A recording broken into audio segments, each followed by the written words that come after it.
Yörük Kızı'nın Mutfağı kanalıma hoş geldiniz.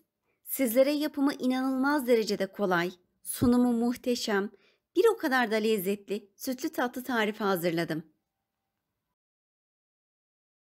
Tatlımız için tenceremize 1 litre sütü koydum. Üzerine 1 su bardağı toz şeker,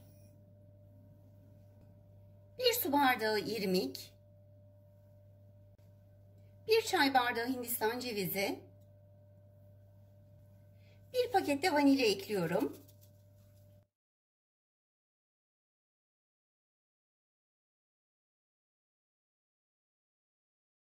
Ocağın altını açmadan bir pürüzsüz hale gelene kadar bir çırpıyorum. Ocağın altını açıyorum ve kaynayana kadar da karıştırmaya devam ediyorum. Kaynamaya başladı. 1-2 dakika daha kadar böyle karıştırarak devam ediyorum pişirmeye. Biraz daha koyulaşmasını bekliyorum.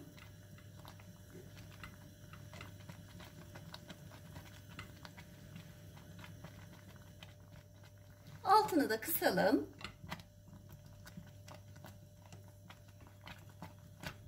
Yeteri kadar koyulaştı. Altını kapatıyorum artık.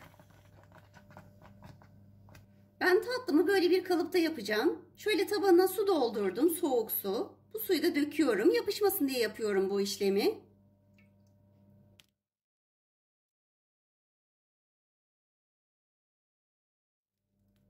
Tatlımı kalıba döküyorum. Siz isterseniz düz bir tepside kullanabilirsiniz. Borcam da kullanabilirsiniz. Tamamen size kalmış bir şey. Şöyle bir spatula ile de her tarafına yayıyorum ve düzlemeye çalışıyorum.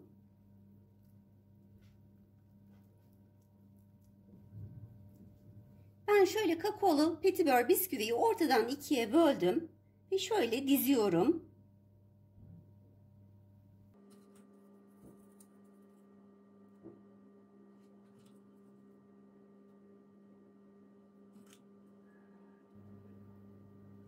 Oda ısısına gelene kadar bu şekilde bekletiyorum. Oda ısısına geldikten sonra da buzdolabında 1-2 saat kadar bekletiyorum.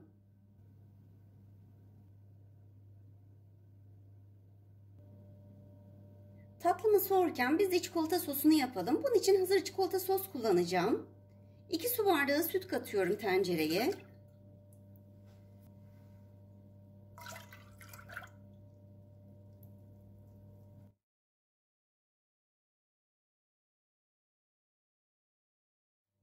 Sütün üzerine de 1 paket hazır çikolata sos kattım.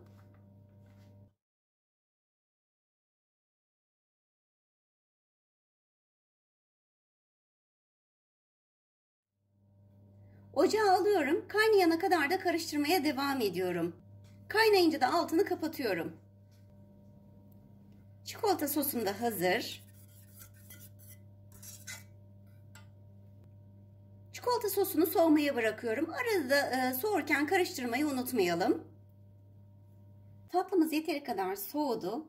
Şimdi ters çevirelim.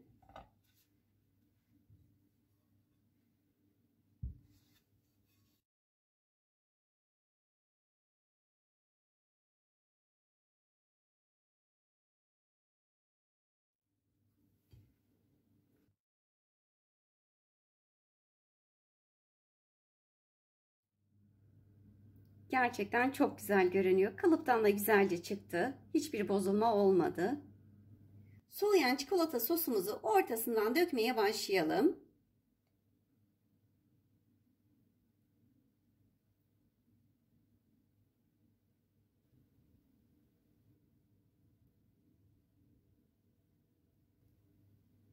Çikolata sosunun şöyle kenarlarından akması için de birazcık yardımcı oluyorum.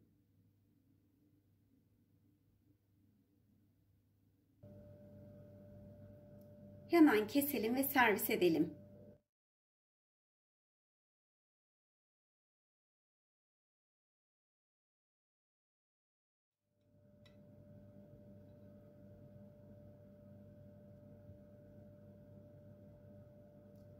Gerçekten muhteşem.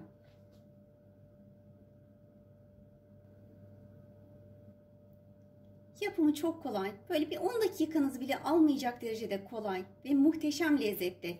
Kesinlikle yapmanızı tavsiye ederim. Daha sonraki videolarımda görüşmek üzere. Allah'a emanet olun.